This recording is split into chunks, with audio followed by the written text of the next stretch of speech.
Ciroc, a much finer vodka. Let's get that popping early. Ciroc. Fan Mio, if you want to connect one-on-one with your favorite artist, rest in peace, my brother Full Flex TS, one of my most loyal comrades, was there with me for Forest Projects since day one. Managed me over 20 years. Be clear, he's TS for life. He put it down for the crew. Happy birthday, Cisco. Hip hop is out there today. Hip hop is big in them streets today. Hey, yo, MB. Yo, what's up, Joey Crack? Yo, MB, it's so hard to follow up. Friday, I had Chris Brown. It's so much of a hard act to follow to come up behind Chris Brown, but I thought I'd call my other light-skinned brother to come shut the shit down. What's going on, Amp? What's going on, bro? Yeah, Envy, let me tell you something, man. I got to be honest with you, man. There's so much to talk to you about. When you started in Queens, who opened the doors for you? Who set it off for you? Or who paved the way for you? My brother Clue. You know, I tell the story all the time. I was at that bus stop waiting for the bus. It was cold outside, freezing. I'm holding my bag and I'm swaying back and forth, trying to get a little warmth. And I see this 3 Series pull up with BBs on it, silver. So I'm looking, I'm like, who is this? I look, and it's my friend Ernesto. Me and Ernesto used to play ball. We used to ride bikes. So I walk over to the car and I'm like, yo, what are you doing to make money? And he was like, I'm a DJ. I'm like, yeah, all right. I'm like, nah, really, what you do? He was like, I'm a DJ. Come to my house after school. So after school, I go to his house, knock on the door. His mother opened the door.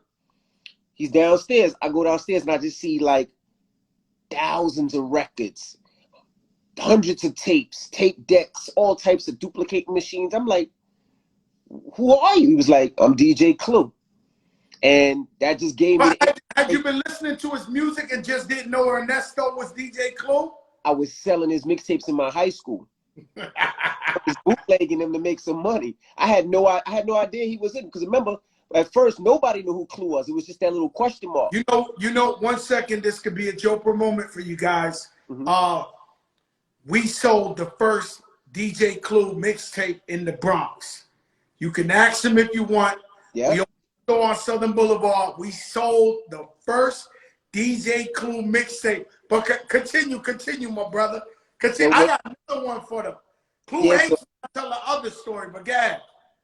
So when we so I started. I was like, I want to do this, and I just started trying to buy equipment. I would go back into school with my friend, because at first I wasn't Envy. I was DJ Shrimp, because I was only 4. So at first my name was DJ Shrimp. And my friend that I went to high school with, you know, my parents would give us like $2 for food. Like, you know, back then you get $2 to get like a little snack of food. I got one. I got one. You got one? Hero spice ham and cheese, quarter water, bag of chips. Keep it pushing, Poppy. Right. So what I did, he saved his money. I saved my money. We came together after school. We would buy 1 record a day. And we just kept buying 1 record and buying 1 record and buying 1 record until we was able to start really practicing and making some money. Yo, you know, my other story, I got to say it, even though it's been told before, but my other claim to fame, I don't think Clue ever liked me again after I said this, right? What? No, for real. You know how when people don't really like you, but they say what's up and they show you. I'm in the club USA. And Notorious B.I.G. runs down on me. He had a vest on with a lumberjack shirt. Right. He shows me the gun. It's a deuce. And he said, yo, you seen that nigga Clue in here? I'm looking for Clue. And I was like, nah, I ain't seen. And I knew Clue. I just told you I used to sell his tapes. So I was like, right. nah. And he ran through the crowd looking for Clue. Because I think, shout out Jim Jones, I think Clue was like selling, you know, he's putting his shit exclusives on the tape. Ever since I told that story, Clue was like, yo, man, how you gonna tell niggas Clue that Biggie was looking for me? But, you know, that's how I got on. So you started in the mixtape circuit. Started doing mixtapes. That got me into DJing. I didn't start mixtapes. I started battling. I wanted to battle. So when Clue was doing all the DJing, I said, you know what? I'm a battle. Juice just had came out. All the DJs finished. So I started doing tricks. I did my first battle. Practice all night. Practice for weeks. And I won. At the end of the night, they was like, you won? You battled? Da-da-da-da. Here's $50. Oh, yeah. I was like, nah. I was like, this is not why Clue was driving that BMW. And after there, I just started with the mixtapes and then it went from there. You know, were you born rich? Me? Yes. Mm-mm. So your parents weren't rich? Nah, middle class. Thank God they were middle class. There's nothing wrong with being middle class. Because I swear to God, Envy, I hate when people do it to me, but I've been trying to count your money for so long. And I say, yo, his parents was billionaires. Like, I'm trying to make sense of, fucking let's get to it. Your wife having 10,000 Birkin bags, you buying a new car every day. Yo, Envy, man, I'm trying to figure this math out. There is no other DJ besides Khaled, but Khaled's going 10 platinum. He's on every commercial. Circles, Devin. We can see where Khaled's getting all this bread from. But what's man? We'll go there, right? Let's go back. So you but that's in my mind. Mm-hmm. That's in my mind. I want to know what kind of hustle. Okay. And the show is really, you've been watching since I started. Is get people over Corona. You know what I'm saying? And just empower our people, because sometimes our people need. I had to see Lord Finesse become successful as a rapper before I could get involved and believe it's true. So shout out Crazy Legs, Jim Jones. But you know, I like to give people stories of inspiration. Because people, you can give them something and light their light bulb up and they can change their life forever. Right? So now you making mixtapes, you DJing. What lands you on the radio? So I was my first time on the radio was Ed Lover and Dr. Dre. So I used to listen to them as a kid going to school. And one day I called the radio, just the number. I still remember the number to this day, 800-223-9797. I called the number. What up, y'all? What you got to say? Who's on the line with Ed, Lisa, and Dre? So I was like, yo, I'm DJ Envy. We from the same hood in Queens. I want to DJ on the radio. So Ed Lover says, yo, if you come to the station right now, I'll put you on. 6 o'clock in the morning. So I'm like, bet, I'm on my way. But I'm not realizing that it's traffic. So it took me, and when I say we dipping in and out, cutting cars off. So it took me about an hour to get there, maybe 50 minutes, and he let me DJ on the radio. So he didn't even know me. We didn't even know each other. Put me on the radio, and me and DJ D-Life from Queens, he just started saying, go. So I started DJing on the radio. I'm nervous. This is my first time. After that, I was like, this is what I want to do. And that was my first time on radio, ever.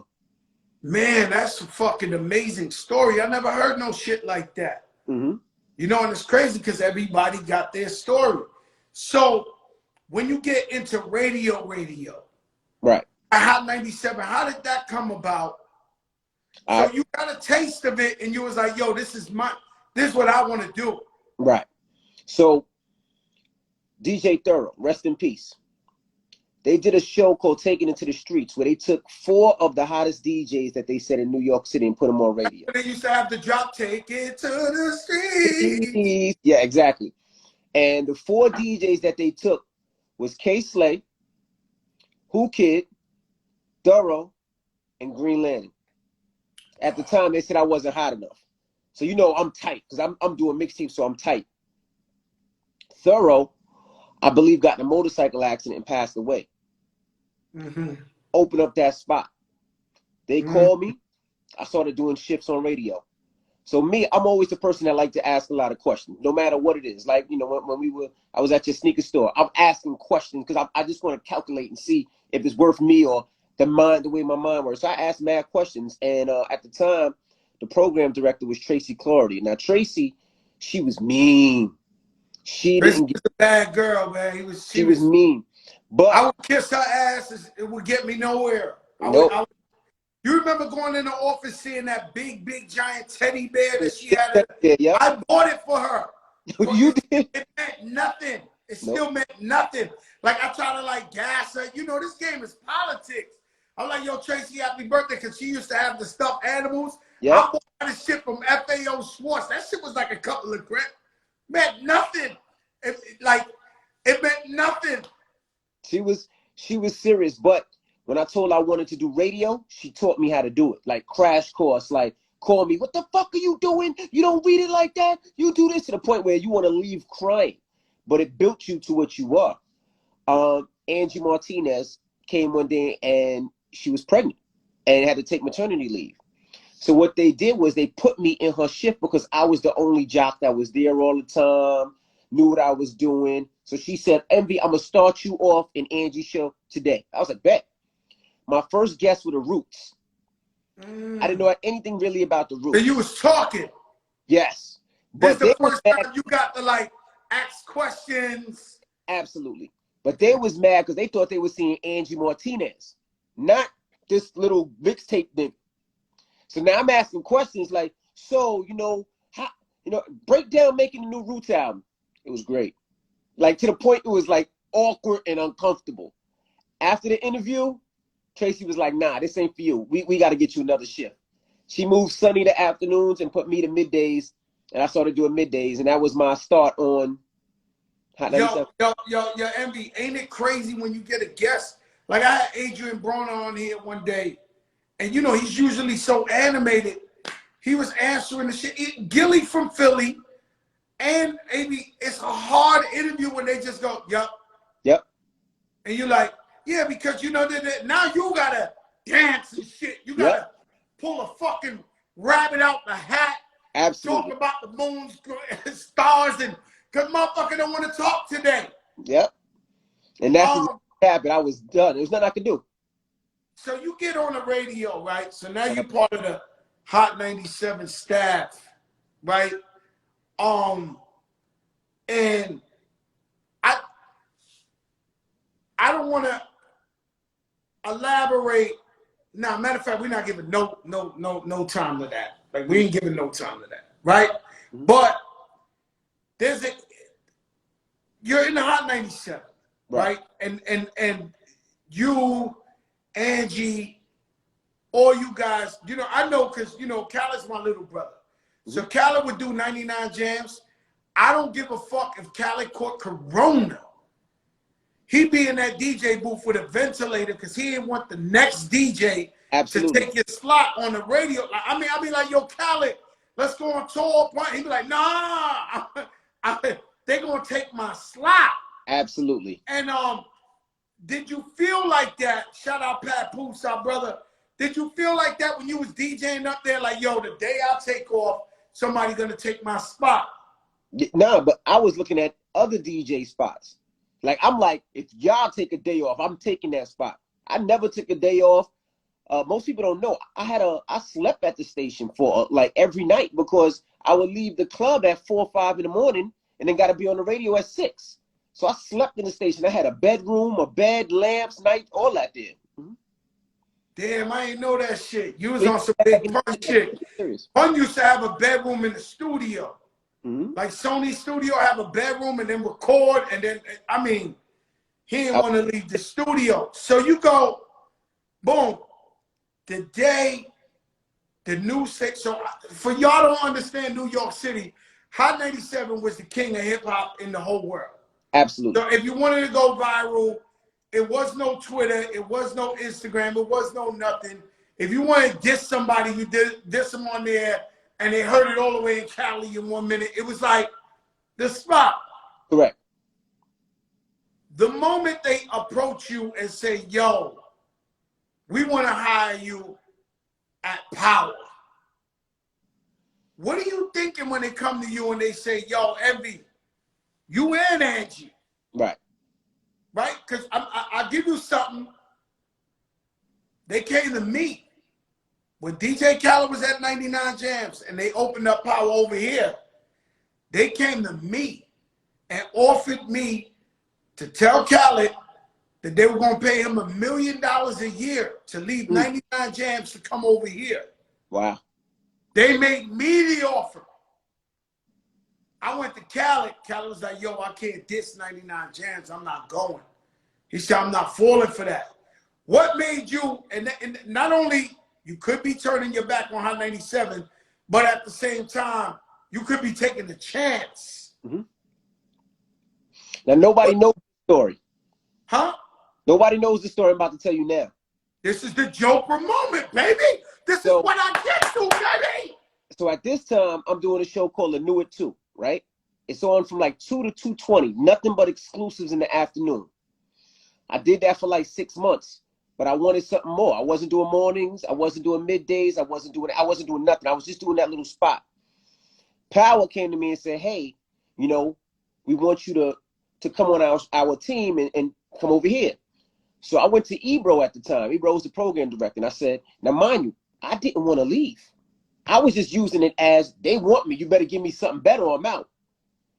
And at the time, Ebro was like, you gonna go over there? Because at the time, Power was trash. It was the secondary station, and you knew it was the secondary station. And he was like, you gonna go over there? And I'm like, yeah. It's hard because Hot 97, 99 Jams, certain stations are the heritage station where people's mothers used to listen to that station.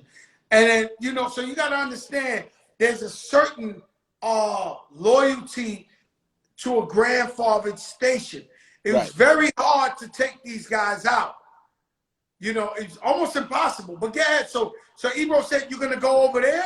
He said, you're going to go over there? Like, yeah, I'm going to get my own show and get rich, motherfucker.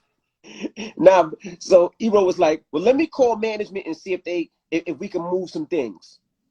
They called management. He was like, there's nothing we could do. So I was like, all right, I'm out. So I just actually walked out of there and walked to Power 105 because it's right down the block. And I told him, I just quit the other station. Let's go. He was like, oh, you quit? Hold on. Here's the contract. And most people don't know, I made less money when I went to Power than I went at Hot 97. Made less money, but I knew I could get. I seen what Hot 97 was doing at the time. I seen what I liked, what I didn't like, what I liked about the DJs, what I didn't like about the DJs. So when I got to Power, I was like, I'm just gonna make this I'm gonna try to help make this the biggest station ever. And we just started attacking. It was Pro Style, it was me, it was Clue, it was Self. Now we were the 4 DJs in New York running New York, besides Camilo. And we was like, fuck it, we gonna ride. And we just rolled. They came to me one day and was like, it was a different situation for Pro Style, because Pro Style had Orlando's, he had his foot in their ass. Pro Style was getting the bag. Yo, Pro Style was doing birthday parties in stadiums in Orlando. I know. Like, I couldn't understand why he would leave. You know, why would Pro Style leave? But the move you made, you said, listen, here I'm a regular DJ fill-in. Here I'm going to have my own slot, and I can start a new regime. Right. And we all know that the radio job for most people, not you now, but for most DJs and all that, is it's just the slot. It's just to where they could hire you at clubs and be like Hot 97's own, Power's own, DJ Envy. Yep. You know, and you get your money, you hustle your money from being on the radio. You know, you can parlay other situations, not necessarily the salary. Is that correct? Correct. The money at the station didn't matter. It was, like you said, doing the parties in the city. So what we decided to do was we said, one thing about Hot at the time is the DJs really didn't fuck with each other. It was the black DJs on one side, the Spanish DJs on the other side. Heavy Hitter and Pitbull. Hot 97 was like that? Yeah. Yep. There was no... You knew that? Yeah. I mean, you know, Pitbulls was on one side. They never did anything together, really. So now when me and Pro Style got together, I was like, Pro, you bring me uptown to the Latinos, I bring you downtown to the niggas. And that's what we did. Remember, I had Pro at BB King's and all the strip clubs, and then he had me uptown and all the spots uptown. And now we just coming together. And then he also had Orlando. I was doing Miami. We were going back and forth. We just started taking over. And they came to me and said, yo, The station's doing well, but we need a morning show. Every good station needs a morning show. And I was like, nah, B, I'm not doing the mornings no more. And they offered me a check. Also, hold up. I'm going to let you talk, but also the money is in the morning show. Correct. In every station, the primetime money is in the morning show. Is that correct? Yep, correct. Continue, my brother. Go ahead. Continue. So when I got over there, he said, I want you to do mornings. And I was like, I'm not doing mornings. And he was like, well, we'll offer you this. I'm like, nah, I'm good. Then when they said, they gave me 3 times what I made when I first got there. I said, you know what? I bet, let's do it. So I was like, well, who's my team? And he was like, Charlemagne the God. And I'm like, nah. And he's like, why? I said, that man got fired 4 times from 4 different radio stations. I was like, I'm not doing that. So then he was like, nah, trust me, he's changed. I said, okay. Then he said, Angela Yee. I said, fuck no. He was like, why? I said, she's on Sirius Radio. I said, she got a potty mouth. She's going to be cursing. She's going to get us fired. He was like, no, I trust me, it's going to work. And they put us together, and it worked. And the reason why I think it worked was because I always said we were all sides to somebody's name. You think about it, Charlemagne was Wendy Williams' side. Angela Yee was Cypher Sound side. I was Miss Jones' side. So nobody really attacked I need to be the star, I need to be the star. We all kind of were able to alley-oop off each other, so there was never no jealousy. You know, when we first started the show, I was the biggest. Then Yee was the biggest. Then Charlemagne's the biggest. Like, it's no animosity because we all do it together. It's not like somebody came in the show as, this is the Steve Harvey show, you know, or the Wendy Williams show. This was a collaboration where it was like the Breakfast Club, and we all had our share. So it came to the table well. You know, Charlemagne, behind his back, I still talk rappers that have beaten him up. People really mad at him for over the years, especially from like the Wendy Williams. Like, he was like, you know, he was trying to come, you know, I had to explain this to somebody recently who was like, he called me like, yo, Crack, let me holler at you. You ever had a problem with Charlemagne? I said, yeah, he dissed me a bunch of times. You know, what could you do? Like, hey, he said, I sold out, make it rain. I did, you know, it's Charlemagne. So I said, listen, bro, he's different now. You know, he was on the come up, and he was trying to do whatever he thought was going to take him till he could come up. He's a different guy now. I stopped at Charlemagne because I say to you, I see Charlemagne recently, since Joe Biden won and Kamala Harris, like talking like, yo, Kamala's my president, or, you know, we all progressive, and we want to see them do something. But, you know, Joe Biden picked Kamala to be his vice president. And Charlemagne going at it like, I don't think he's right with it right now. I think we should let the man stood beside Obama. Right. He stood beside Obama when civil rights leaders wouldn't stand beside Obama. I'm telling you the truth. I wouldn't say it if it wasn't the truth. I'm just thinking you should talk to your brother and be like, yo, you know, you're very influential, man. Maybe, you know, do you agree with him? I kind of feel what he does. He never went against Biden. He just said, Biden, I got a lot of questions for some fuck shit that you did before. Like, you hurt a lot of black people with the 94 crime bill, and some of the since he's been elected. Since he's been elected, Charlemagne has just said, yo, you're in. Okay, we celebrated. Now we got work to do. We have too many times we've given these candidates our vote and they did nothing. So now that we got Kamala Harris in there, somebody that I speak to and that I'm friends with and that I frequently talk with, now let's see what you do. And that's all his stance has been. I don't think it's been anything but that. Yeah, somebody in the comments said he will never be happy. I agree with them. Yeah, Charlemagne he'll never be happy. He's gonna ask. Yo, big up our brother Charlemagne and Angela Yee. But yo, so this show explodes. I still ain't get to, cause you love your wife. Like, Yeah. how did you meet your wife? Like, 'cause I gotta go there because, you know, too much black and brown families don't appreciate family. Mm-hmm. Staying together and working through problems and working through situations and whatever. How do you meet your wife? I met her in high school. She was a sophomore, I was a junior. She's from Brooklyn. So she transferred from Brooklyn to Queens and transferred into my high school. And when she did, at first she didn't necessarily like me. She's like, yeah, all right, whatever. Because I was only 5'2". So I continued to charm her. Like, to continue to charm her, to talk her. I was the one, you know, meeting her at a locker with a flower. I was the one writing little notes, meeting her at a locker, walking her to the bus, taking her to her dollar van at the time. I did that. I was consistent. And it worked. We started dating in high school and we never looked back. Man, shout out DJ Clue, he's in here. Shout out Mr. C, he's in here. What's up, C? What up? Shout out to damn, who else was in here? They all in here, bro. Mm-hmm.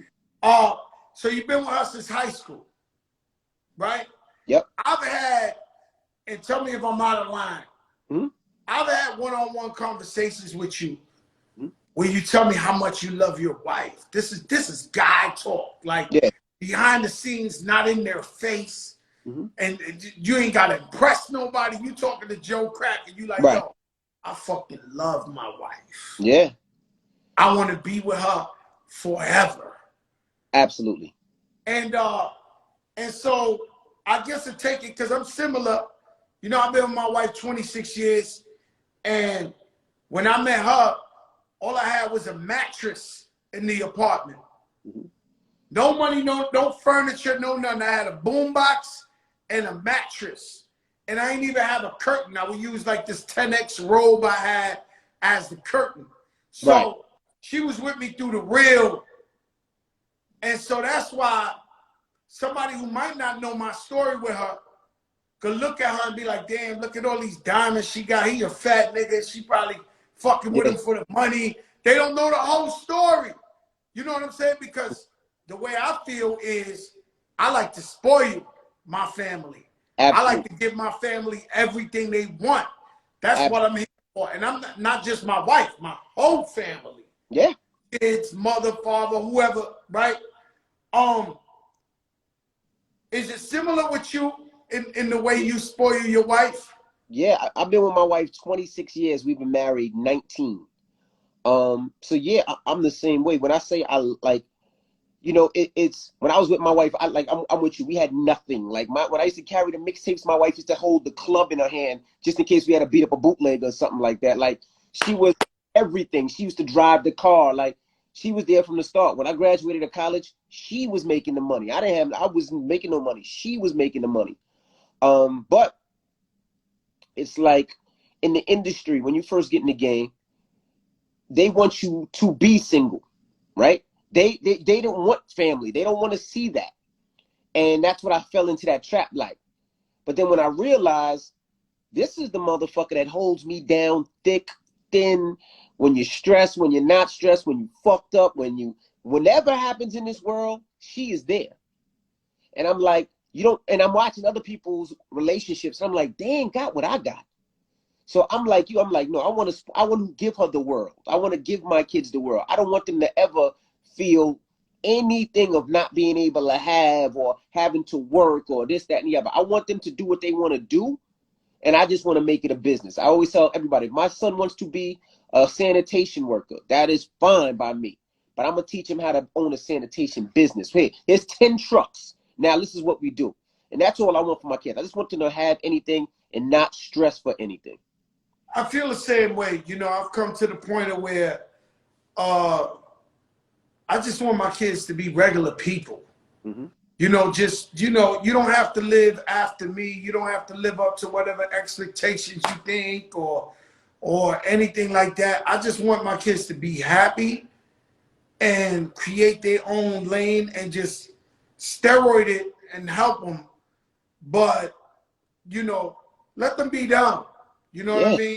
Many times our kids want to be like us or we want our kids, we have a vision of our kids, and we want them to be what we want them to be. Mm-hmm. And I just want them to be happy. Yeah, that's and it. just be regular and support them with whatever they do. Absolutely. Also, my daughter, she's only 14. I hope she finds a guy in the future, if she decides to ever get married, that's better than me, that respects her, Absolutely. you know, disrespect her and treat her like a queen. That's all we could pray for. Yeah. That's all I pray for. And with my wife, when I say I love her so much, like, you know, I have fun when she's with me at the club, or we're rocking, or we're drinking, or we're on vacation, or like she's my everything. When I say she's my everything, she is my everything. That's my baby. Yeah, every man that you're going too far. Let me take That's a lot. Let me take a lot, but no, yeah.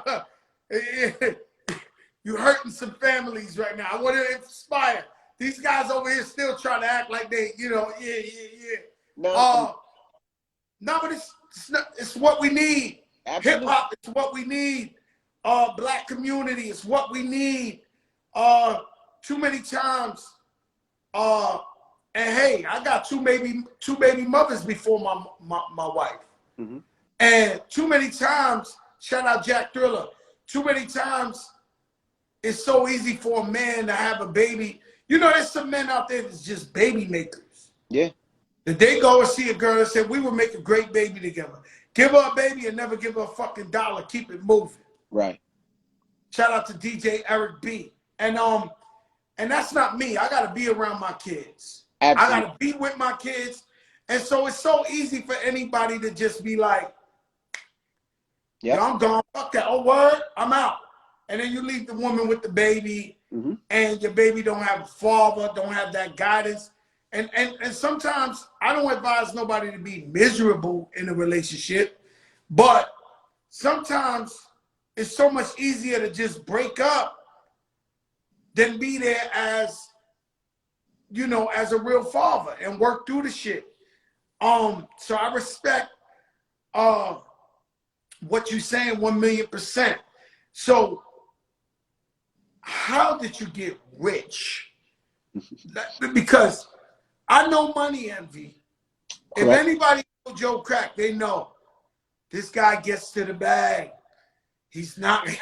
If you see me in the corner, you know, anywhere, you know, yo, this guy, he'll get to the. I don't care if it's in Africa, whatever, and you get to the bag. Right.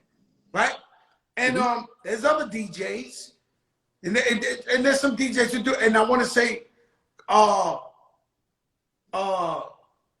give you a acknowledgement and appreciation for when COVID happened and the DJs couldn't DJ mm-hmm. in the clubs and all that, and you did the telethon so that the DJs, you gave it to the less fortunate DJs.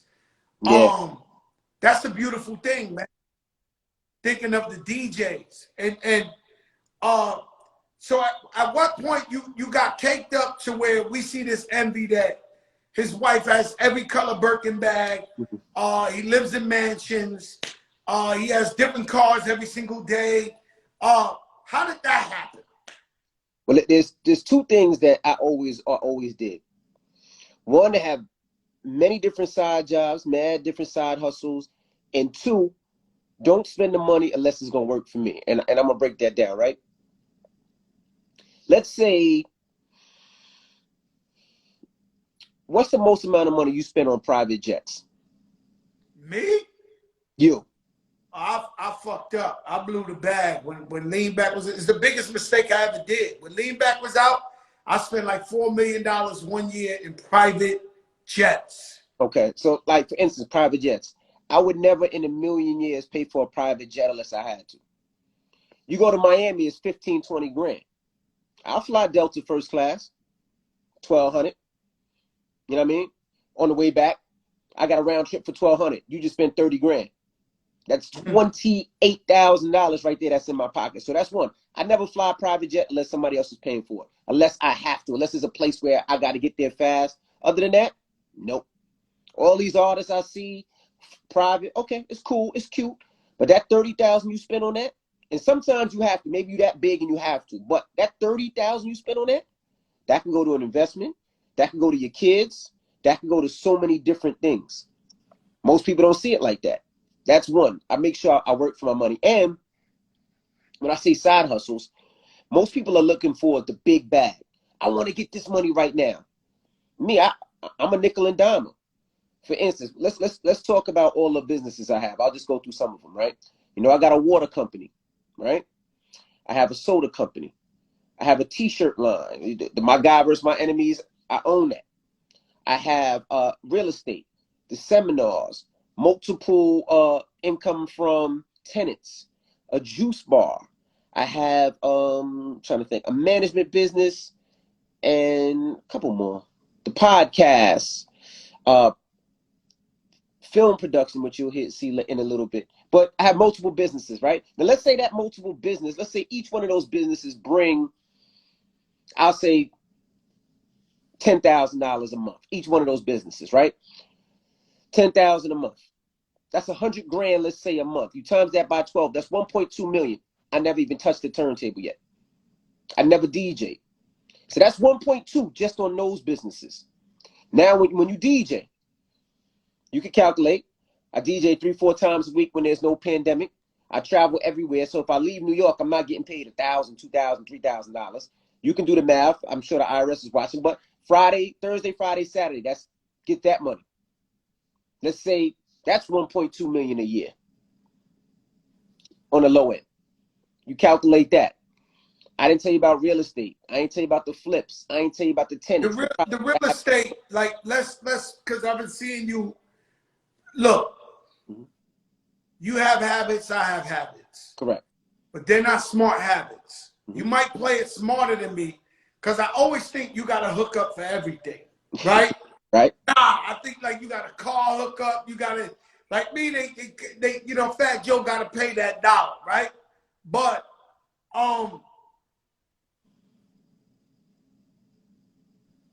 at the end of the day, jewelry, which I love and I spend my money on, really doesn't come back the right way. You don't make no money off that.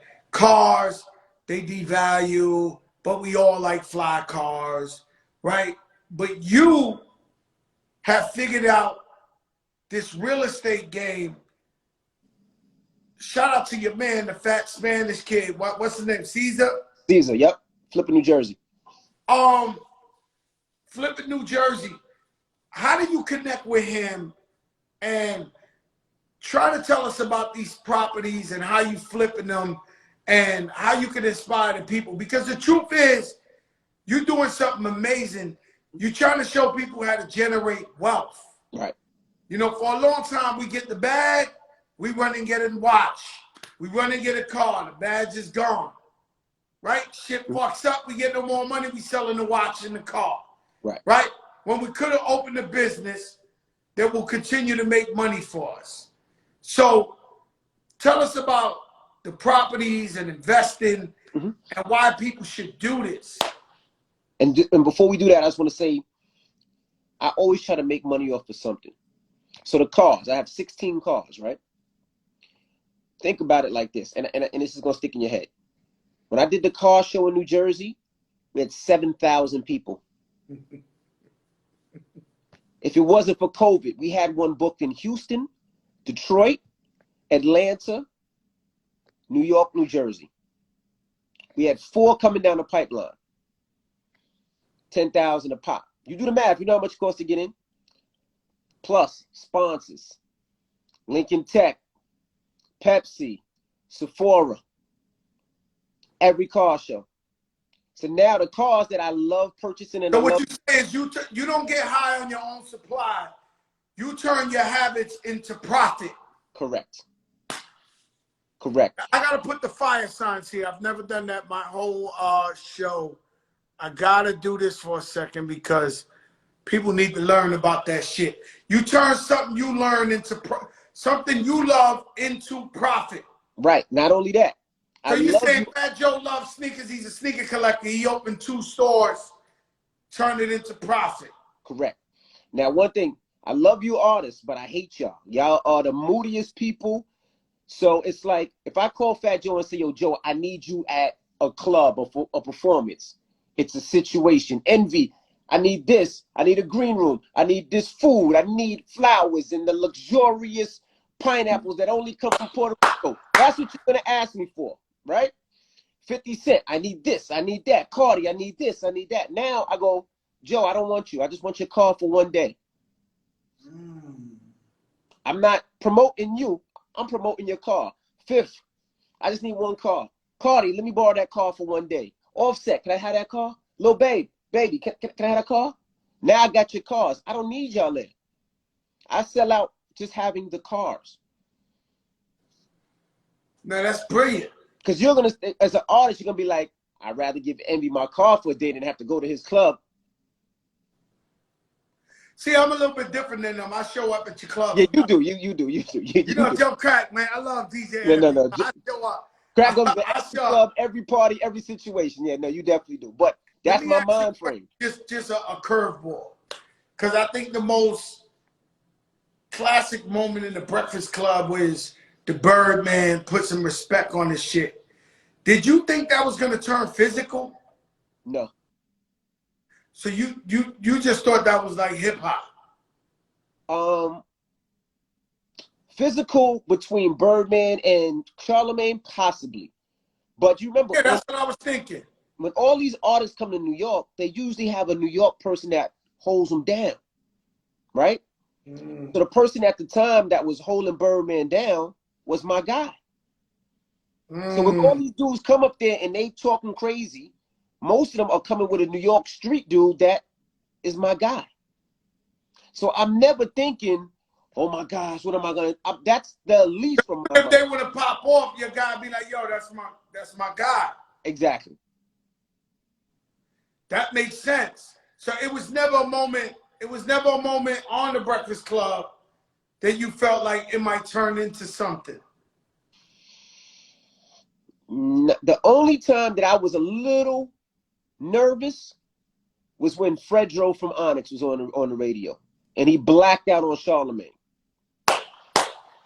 Fredro, I didn't see that one. Fredro from Onyx blacked out on Charlemagne? Blacked out crazy, like crazy. And that was the one I felt nervous for. If you get a chance, look at it. And the reason I felt nervous because when an artist comes to the station, no matter who they are, they can say they don't need it, but they need something. They need their record played. They need the station to support them. You don't need it. Fredro don't need it. So it wasn't like, oh, I can't do this because my record. He's like, whatever. So I thought that was going to go there. But other than that, everybody else, I didn't really think about it. But Fredro, I was like, Fredro has nothing to lose. He doesn't care about a record. He's ready to pop off. So that was the only one. No, you're absolutely right, because there was plenty of times I wanted to hurt some DJs. I wanted to hurt Ebro a lot of times, man. A lot of times. And I had to go into deep prayer. One time, Becca stopped me. Becca's called a peace truce. Me and him, we met. But, when Hot 97 was the only station, they was really playing God with dudes' careers and all that. And they was arrogant. And they was cocky about it. And they was this. And then you got a guy like me, who obviously, I'm from the streets. I get it in. And I'm like, so I'm doing what you said. Yo, Joe, you need the favor. Don't blow the kid. Don't politics this. And I kept telling myself that, but I had to keep talking myself off the cliff. I be like, how you let a guy like this? We don't let the gangsters who kill babies tell us what to do. How we letting this guy? And so I was very conflicted. Because I'd be like, yo, how the hell Joe Crack walking around with 100 dudes on demon time, and this guy's like, yeah, and he was very cocky. And I thank God I never did it. But I swear to God, I had to pray on that. At least 3 times in my life, I had to pray on particularly Hebrew. Like, pray. Like, get on my knees and be like, God, please guide me. Please stop me. you know, this is hip hop. You know, we gotta chill. Like, you know, Angie hate me for life. You know, you start thinking because once you do it, it's like you foul. Right. And you know, thank God it never went to that. And he's a good dude. God bless him. But so you here now, and you never got to tell us about the houses, which is really, really important. So what I started doing is when I got my first check, my first big check in the music industry, I bought a crib, right? And my first check came from DJ Clue. Gave me a $75,000 check. That was the sign to Desert Storm. So when most people were going buying cars and jewelry, I went and bought a crib. Now, 1 second, they keep telling me to stop stopping you, but you know, whenever I stop somebody, it's because I get a thing. Who is Fabulous signed to? Is he signed to DJ Clue and you? No, he signed Clue, Duro, and Skane is Desert Storm. I was just Clue, Duro, and Skane yep. is Desert Storm. So he was signed to them. He signed to them. Okay. Signed to them.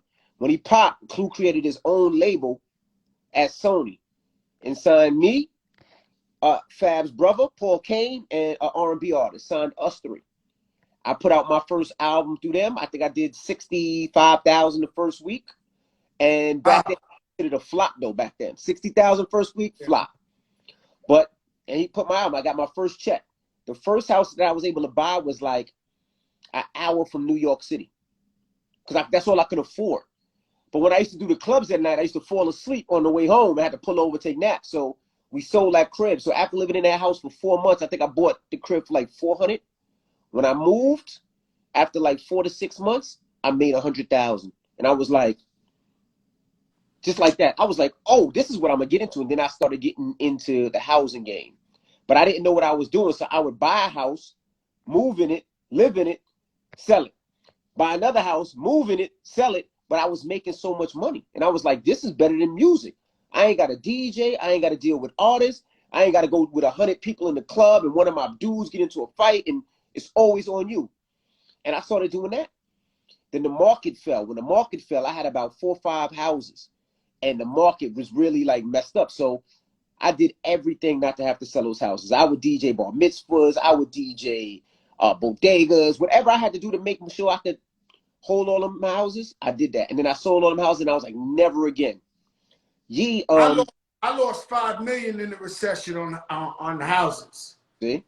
On homes alone. Jersey, Miami, all that. That shit, that recession shit, we was just me and my wife was just talking about that shit. Like, yo, like, you know, that recession shit was, and it ain't even our fault. Nope. You know what I'm saying? We didn't know a recession was coming. They always told me, yo, invest in properties. And I lost so much. And so how do you get into the situation you got now? I see you doing seminars. Mm-hmm. I see you like, Joe, I just bought a school. Yeah. I'm flipping into like, you guys are doing some things out there. You and homeboy Caesar. Yeah. So I got into housing crazy. Angela Yee used to come to Detroit. She has a boyfriend in Detroit. So she would fly to Detroit a lot. So when she came back, she was like, yo, these houses in Detroit are so cheap. They're like $10,000, $15,000. I'm going to buy a couple of them. When she said that, I was like, you know what? Let me go to Detroit. I went to Detroit and I'm looking at the houses and they were bigger than the houses I had in Queens. Like huge, and selling for $10,000, $15,000, $20,000. So I bought like 3, right? And I was like, I don't know what I'm going to do. I'm just going to buy them. I bought them instead of buying jewelry, sneakers, bottles, flying private jet. I bought these 3 houses. After about 6 months, the prices started rising and rising and rising. Now these properties I paid $15,000 to $20,000 for was worth like $200,000 each. Not fixed up, not touched. They're still beat up, disgusting. It's just a great block. So I just started, trying to find out how to do it. And I wound up selling those properties. I made like, I would say maybe 2.25 off of each house. I started saying, all right, I'm going to make some money. I'm going to do this in Jersey. This kid named Caesar called me. Yo, I'm Caesar. I do houses. And at the time, everybody was calling me. I was like, yeah, all right, whatever. He was like, no, I really do this. I have this amount of properties. He was like, come to my office. So I go to his office. My wife, me, and him. he's telling us all this. He was like, you know what? Let me show you. Let me take you around. So I'm like, all right. He's like, no, come in my truck. I'm like, nah, B, I don't know you. I'll follow you. He was like, no, come in my truck because I got to explain. So my wife is like, nah, we're not going in this truck. I'm like, all right, fuck it. I'm going to take a chance and I'm going to go. So we go in his truck and he started showing me all the properties he owned and how he did it, what he paid for them, and taking me inside, and he knew his shit. So I was like, you know what? This is something I'm going to fuck with. And I just started doing it with him, and he showed me how to do it, and we just started buying properties. He started teaching me how to do properties, and the rest is history. We started doing seminars because there was so many people that looked like us that were doing these seminars and charging people like 10 grand, 20 grand, 30 grand. They would do these seminars and have credit card people outside the seminars to give people loans. And I'm saying, yo, if you got 10,000 to give to a guy for a seminar, you can use that 10,000 and buy a property. So let me teach you how to do it. I'm going to bring everybody to you, the credit guy, the mortgage guy. I'm going to bring hard money lenders, attorneys. I'm going to bring them all to you. And we're going to break down how to work it. So that 10,000, you ain't got to spend no more. And I did it just to help people, just to piss those people off. And it started with like 20, and you charge for the seminar, but yep, way lower price? $99. Now people say, well, why do you charge? Because I had no, man, you got to charge something. Motherfucker got to eat. Right, that. You got to pay for the speakers. And I was like, we didn't care. We was just trying to help people. And it grew from 20 to 50 people to 100 to 1,000 to 2,000 to 3,000 people at this seminars, where it just got ridiculous and it became a business. So now not only are we flipping houses and getting tenants and all this other stuff, but also have this business of webinars. Then we started getting offers from TV. And the offers from TV would come in and about, can we do a show? And then book deals started coming in. This is just all based off of real estate. So during the pandemic, that's what we were doing. While everybody was, I couldn't DJ, wrote a book. I couldn't DJ, we filmed our own show. I couldn't DJ, but we were still doing webinars online and teaching people how to do it. Yeah, Envy, we similar. I wrote a book while the COVID was, the Fat Joe book, based on my life. I've been wanting to do it my whole life, but never had enough time. Right. Never had time to sit down to do it. But I finally just finished my book, and I got his book with Rock Nation, Random House, and the book phenomenal. You know what I'm saying? And then we found a way to make something happen in the COVID. You know what I'm saying? Absolutely. And with me, similar is like how you doing your own seminars. With me, I'm president of the Urban and the Latino division of Market America. And it's a company that teaches people how to become entrepreneurs and own their own businesses for a small fee, $300, and you own your own shit. And we got over 400 people who are millionaires in the business, and they make that residually. And if they die, their kids will get it in their will. So it's willable. So, we float around. We all over, Envy. Me and you, we all over trying to make things happen. I'm going to ask you a question I ask everybody, and leave Fat Joe out of it. Who's your top 5? Does Envy have a top 5 dead or alive favorite rappers? Yes.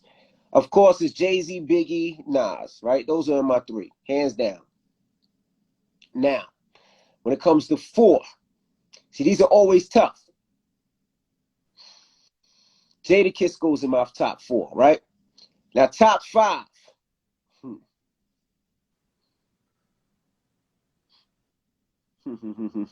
That's a tough one. Top 5.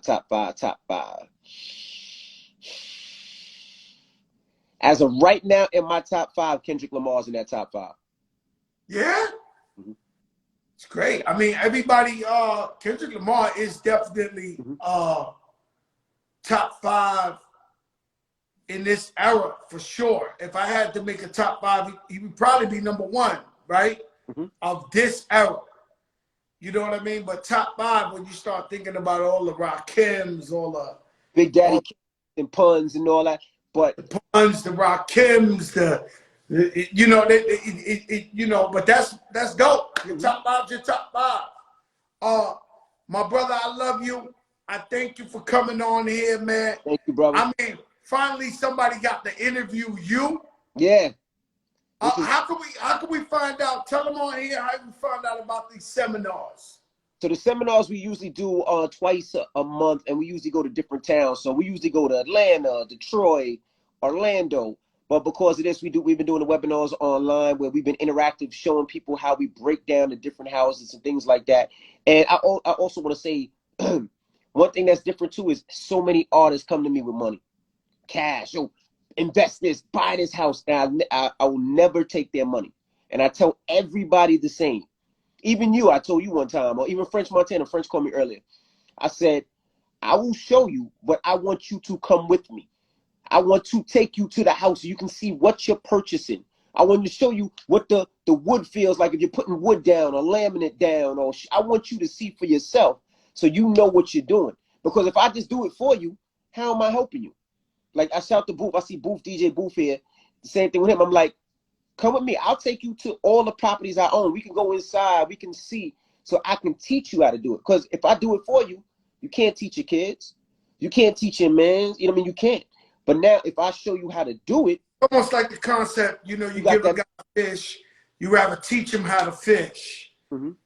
And but it's a beautiful thing because for so many years, you know, I hate seeing our artists, you know, once they're past their hot time, you know, with no teeth, yep. looking fucked up, and it's all about they never made investments.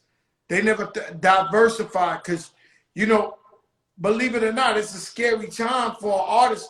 For so many years, I believed in just show money.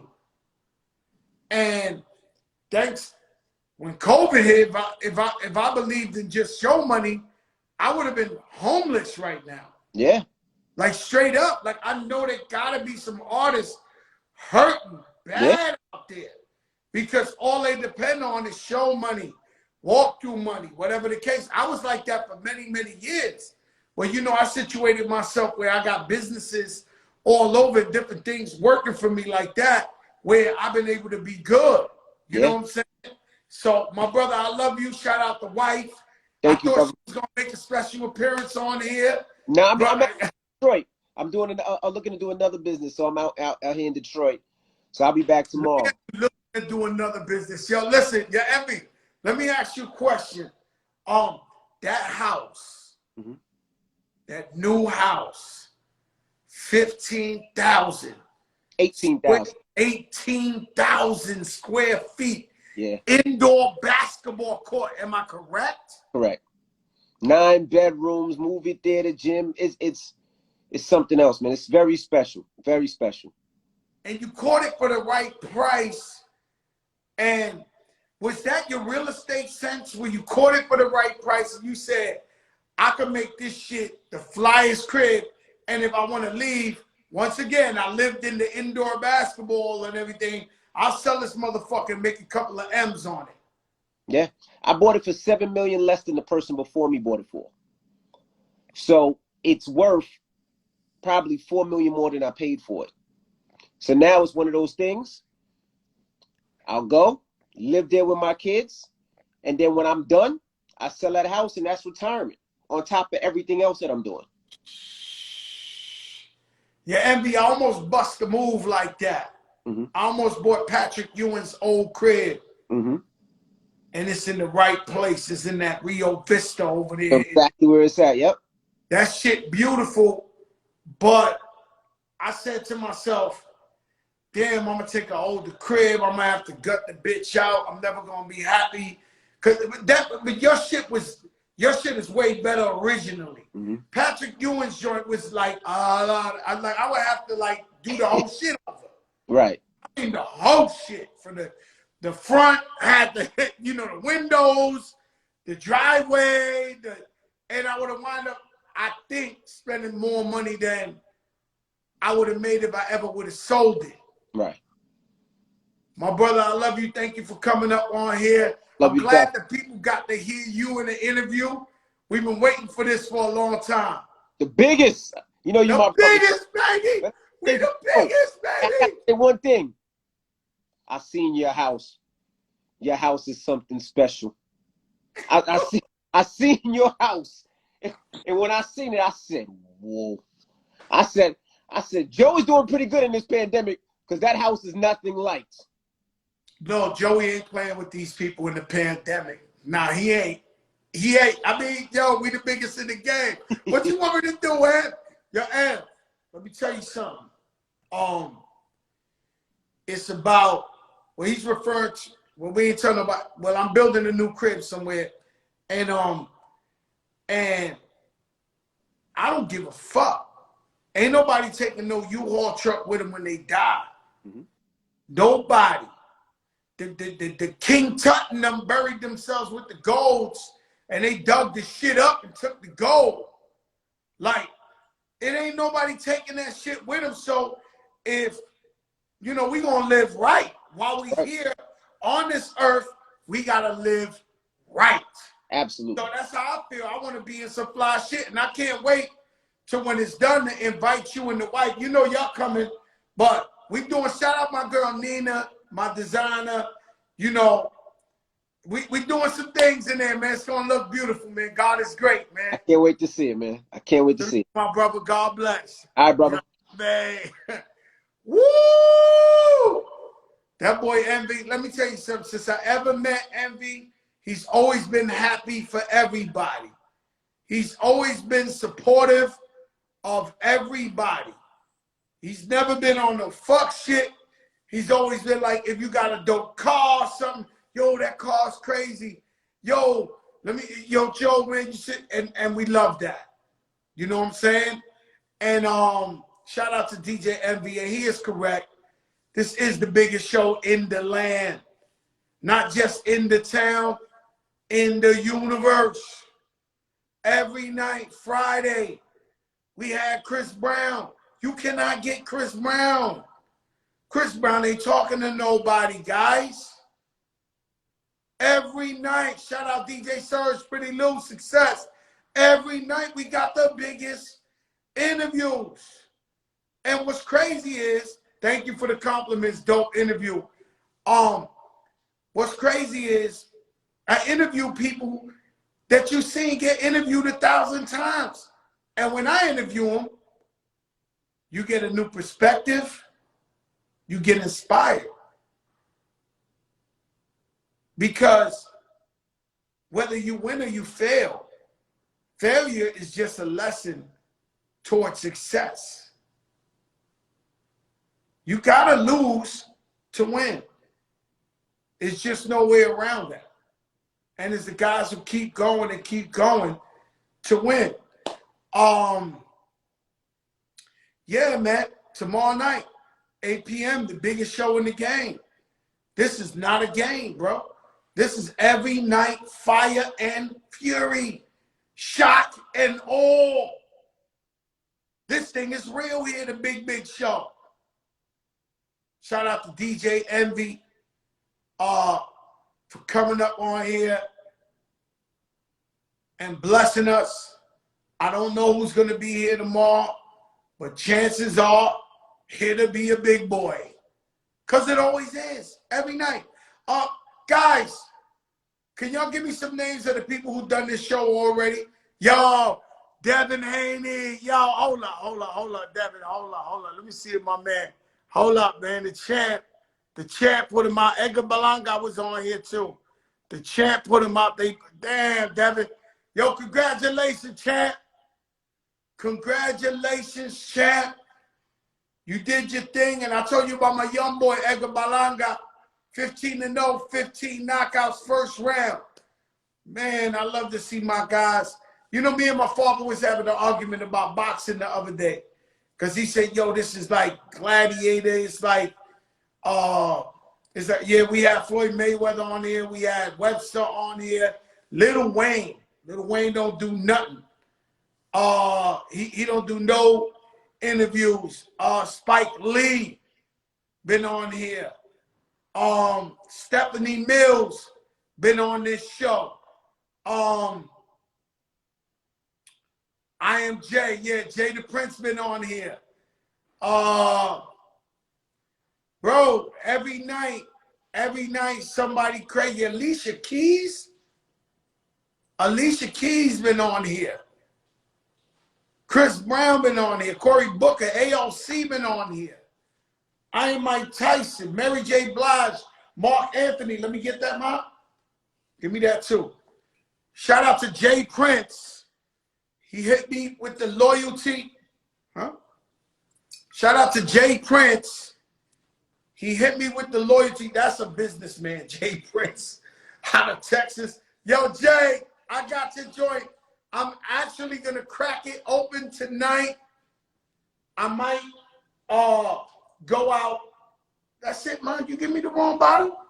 Come on, man. This is the loyalty right here. Look, man. You bugging out, bro. How much liquor you got? This is it, both of them. The wine, the rosé, Jay Prince, Iron Mike Tyson has been here. Dr. Fauci, Diddy has been here. Dana Lay has been here. Saweetie has been here. Kalani has been here. I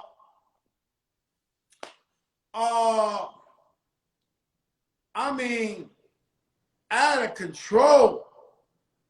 There's so many people, I can't believe this shit. You know, I went back in my Instagram and was just looking at, I couldn't believe it. You know, your man Isaac Wright Jr., LL Cool J, Chuck D, Rakim. Who the fuck gets Rakim? Of course, Remy Ma, Nori, Pond. They don't count. Papoose, they too much family. You know, they don't even really like count. Raekwon the Chef, Method Man,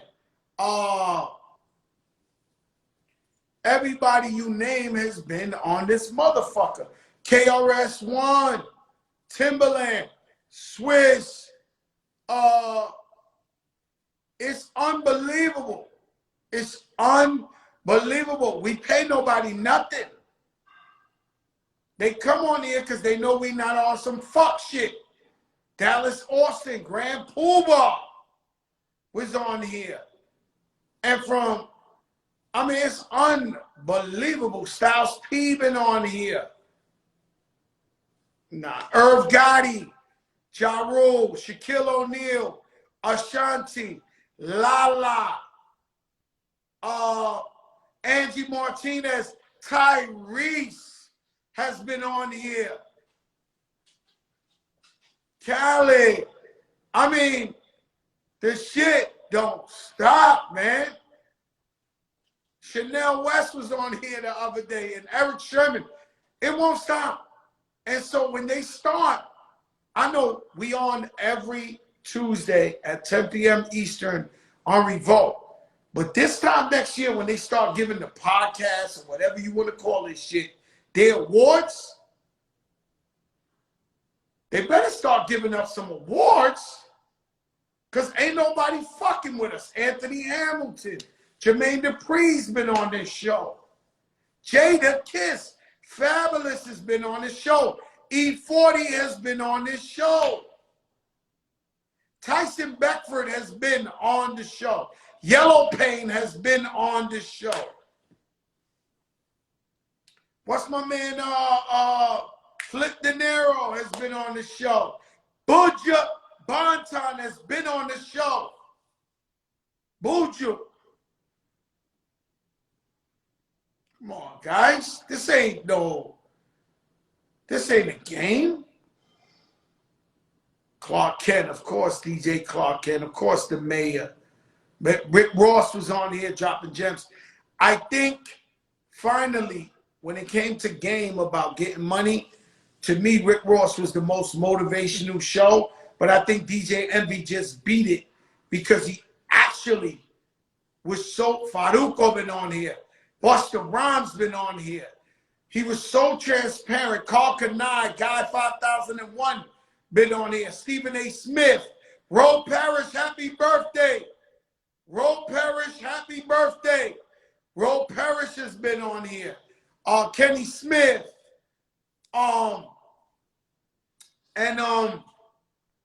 He's actually been, he showed us how to get money. Flipping houses. Lisa, living legend. Lisa, T.I. has been on here. Look, let me tell you, Goody Mob has been on here. Let me tell you something. D Nice has been on here. Let me tell you something. If Nas ain't been on here, it's because he don't want to be on here yet. If 50 Cent ain't been on here, it's because Damon from Fubu don't want to be on here yet. Q-Tip ain't on. Whoever you naming in here that ain't on here, I hollered. Shout out to Jim Jones. Jalen Rose, classic interview. Jalen Rose, classic interview. And I gotta take some names down because I seen one. Yes, I will try to get Ghostface Killer on here. I tried. Little Dirk ain't on here. I tried. I hollered at Dirk a while ago. Rest in peace to his brother, King Vaughn. Keisha Cole's been on here. Shanti's been on here. If Monica, who's my girl, Monica or Brandy haven't been on here, it's not because of me. I reached out. Killer Mike has been on here. Ludacris is coming up. Not this week, next week. Ludacris has inked the deal to come on the Big Show. Ludacris is coming on the show. He was almost as hard as Busta Rhymes. Patti LaBelle has been on this show. Shirley Jones from the Jones Girls. I mean, Jamie Foxx has been on the show. Shout out Jamie Foxx. God bless his family, going through a tough time. His sister passed away. I mean, what do you want me to do, man? We done brought everyone. Keith Sweat gave a fucking performance. Stephanie Mills performed on my birthday. I don't know what you want me to do. Wyclef Jean has been on here. Oh, no, they say Obama, no, but Michelle Obama has been on the comments. Michelle Obama has been on the comments. Michelle Obama has been on the comments. Sharon Stone, Ginger from Casino, 2 days ago, was on the comments when I was talking to Jamil Hill.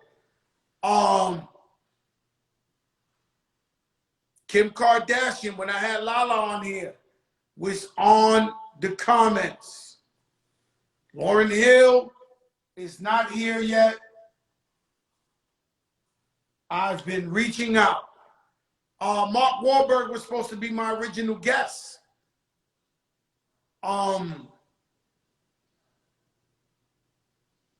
And I'm going to tell y'all now, I was supposed to get Joe Biden on here. It just never happened. I talked to his people about 20, 30 times. I really thought I was going to, we had Simone, his campaign boss here. She gave an incredible interview. I hollered at Bryson Tiller, which is my brother. I think he will do it, even though he does no interviews. DMX. I'm scared of DMX.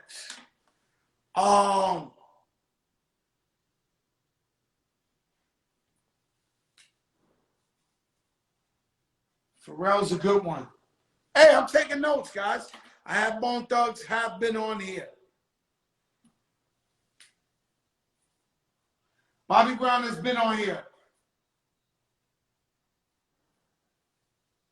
Bobby Brown came on here and said he taught Michael Jackson how to moonwalk.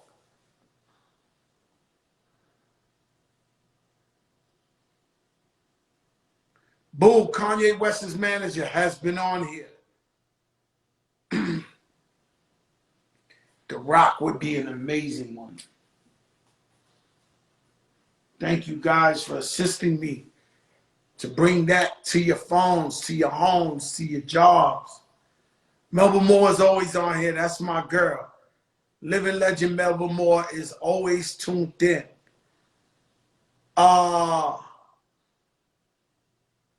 Okay, guys, we ran a Pitbull definitely is supposed to be on here.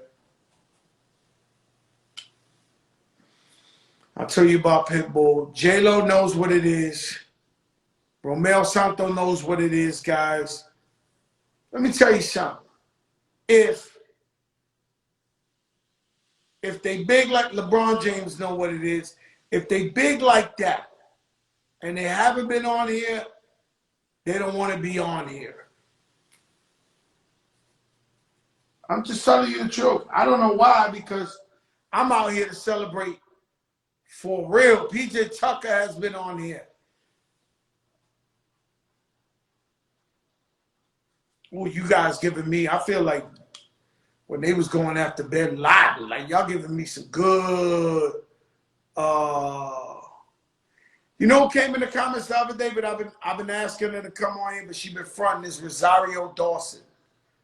My good friend, Rosario Dawson, has been fronting.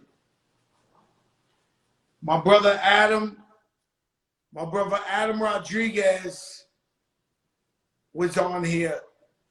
Dougie Fresh been on here. Alex Sensation's been on here. I've been looking for Tretch too. Anybody, Shakim, I'm gonna have to call Shakim for Tretch. Because Tretch, if there's Alicia Keys been on here. If there's anybody who I respect in this game, is Tretch from Naughty by Nature. Anybody. Nah, y'all bugging out. Please don't tell me like video vixens and shit like that. Yeah, we talking about Alicia Keys and all that, man. Let them girls twerk, get to their bag. We ain't got no problem with you. Yes, I interviewed Ocasio, AOC. Yes.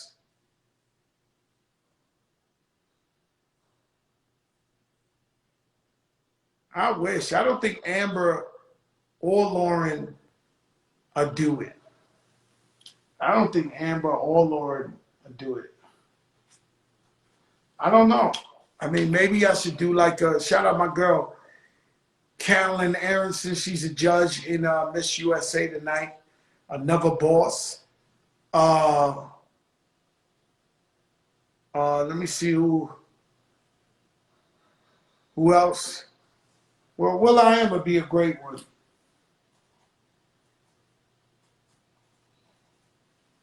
Thank you guys, man. You guys.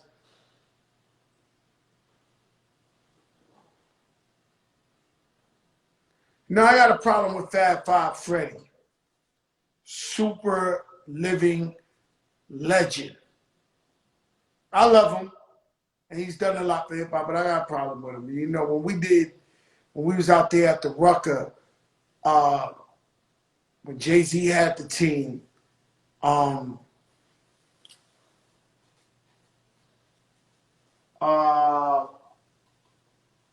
Jay-Z had the team, Fab Five Freddy was with him every game, and they was filming like a docu-series on the tournament and Jay-Z and all that. And when they lost, I never seen the doc. You know? I hollered at Cameron, I hollered at Mace. Like I said, if you don't see them up on here, they don't want to come. Anthony Anderson is my brother on another level. But Anthony, he's been promising to come on, but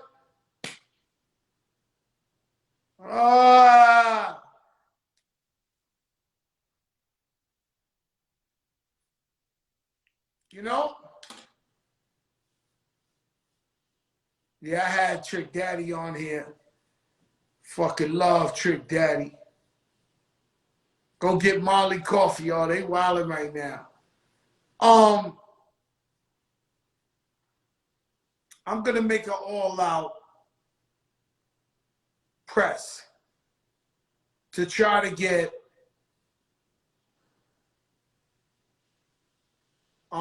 Ice Cube on here. I think it would be such an interesting talk And I try to get the guys that nobody can get, nobody will do. You know, Bryson Tiller, I've never seen him on an interview. I'm trying to get him. I most likely will get him. You want me to get Whack 100 on here? What you want? We're not doing that. We're not. We are not doing that. Like, I'm not going to bring Whack on here so he can diss everybody. Mac 10 will be great. That's my brother, by the way. Mac 10 is my brother. Family, blood, however you want to call it, Mac 10 is my brother. And that's long overdue. Sometimes we have Bun B on here. Nate Robinson, what's up, Playboy? Nate Robinson, what's up, legend? What's good, man? Sometimes this shit fly because just in the comments, the real ones pop up and just be like, I asked Scottie Pippen, and he's my brother. You know what? I'm going to go hard for Pippen. I will bring Scottie Pippen on the show. I will. I will bring Scottie Pippen on the show. He's my brother, and I've respected his privacy because he don't like doing interviews. But I will. Shout out to Mr. Cartoon I've had on here. Be Real, Cypress Hills. And no disrespect, I'm not doing sons. I'm not doing like a son of somebody, a son of you. Nah, it got to be the person. It's funny you say Daddy Yankee. I just seen a clip on Instagram of my first time when I was in Puerto Rico, and Lean Back was #1. And we had Allen Iverson on here. And I brought him and Evie Queen out, and they performed.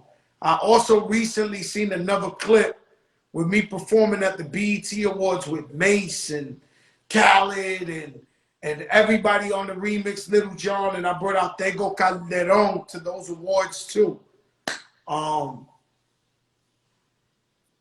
Yeah, I've been showing my reggaeton brothers major love for years. I'm gonna be honest with you guys. The best is yet to come. Well, we had Mary J on here. She called me for my birthday. She came up here for my birthday. But I don't think it was really like an interview. I didn't approach it like an interview. I approached it like family. You know what I'm saying? And you know, and I might have jerked you, the fans and the customers, because I was talking to her like family rather than talking that Joe Crack shit. You know what I'm saying? And but salute the queen. Yeah, like Tego. Tego would be dope. Tego would be dope. You know what I mean? Tego Calderon would be super dope. Shout out to Evie Queen. We had Conway on here. We had T-Pain been on here. We had Benny the Butcher. See, Amari Hardwick, I'm very upset with him. Martin Lawrence said he'll do the show.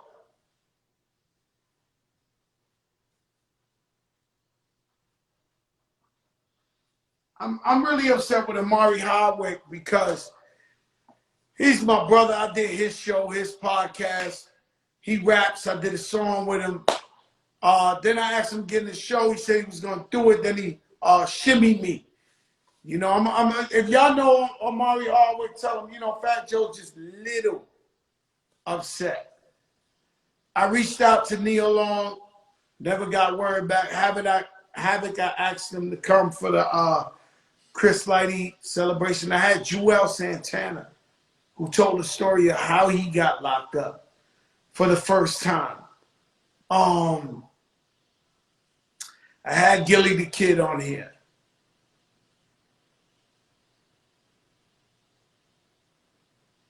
The whole locks, yeah. I had the whole locks on here at one point or another. I've had the whole locks on here at one point or another. Oh yeah. I gotta get you know, Pitbull's such my brother, I don't like to bother him. Some of these guys you're mentioning is like such family that I don't even like to bother them. You know, you there's a code with family of you artists where it's almost like we just want to be friends and brothers and not bother each other business or shit like that. You know, Lauren London is a friend, and we've communicated several times, but she's not ready to do this. You know what I mean? And I tried, you know, to get her on the show, but she's like, yo, Joe, I love you, you family, but I'm, you know. And of course, y'all know I tried to get Michael Jordan on here, which ended up with a big no. And I'm going to keep trying to do that. So what we have, LaMarcus Jordan.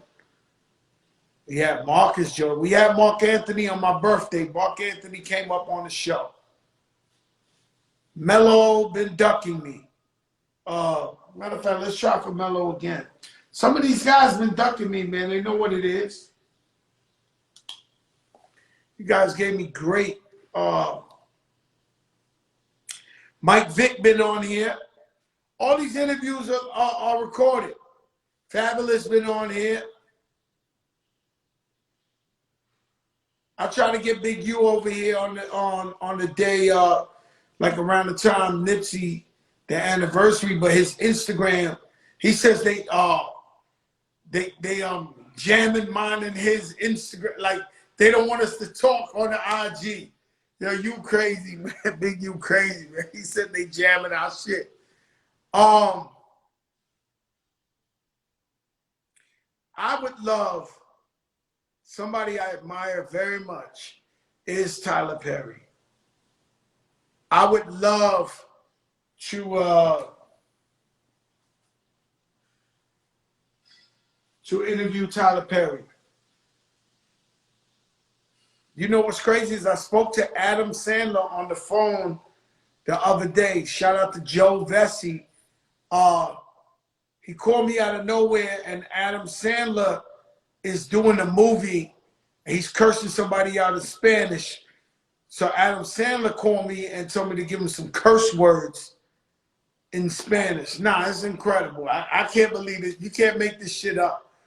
Eddie Murphy would be epic. Eddie Murphy would be epic.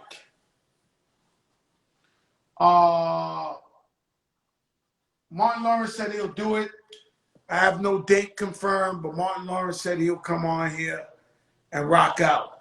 Usher would be great too.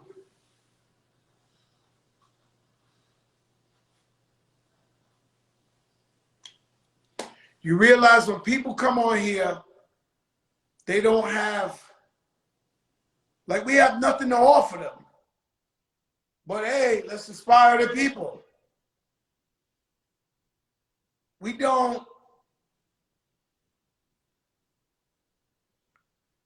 you know, so when people come on here, they come on here for love. Shout out to Rock, Much Finer Vodka. Much Finer Vodka.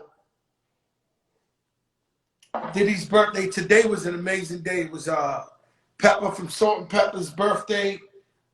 French, Montana, Cisco. I try to get my daughter to come on the show with playing that dun, dun, dun, dun, dun. I love it when the beat goes. I love it when the beat goes. That dun, dun, dun, dun, dun. And she was like, emphatically non-cipher, God. Emphatically. Michael Rappaport has been on here several times. That's my brother.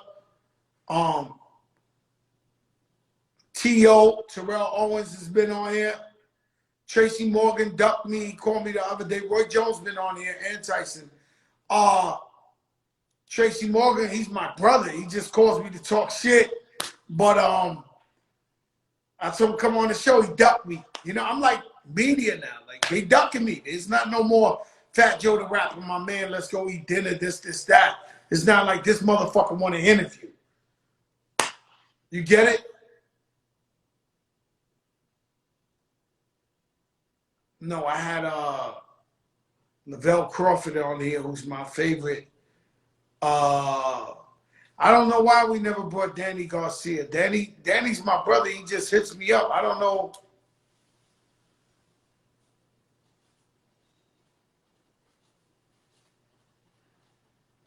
Man, that's too easy.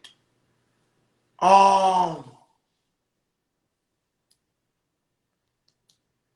could definitely get the bird, man. All right, guys, this is the Big Show. I'll see you tomorrow, 8 p.m. Eastern. Ain't nobody fucking with us. Y'all know what it is. Simple as that. We the biggest. We the best. Nobody come close. Shout out to DJ Envy for coming on and rocking out with us. Y'all already know what this is. It's the biggest show in the game. Peace. Philly was good.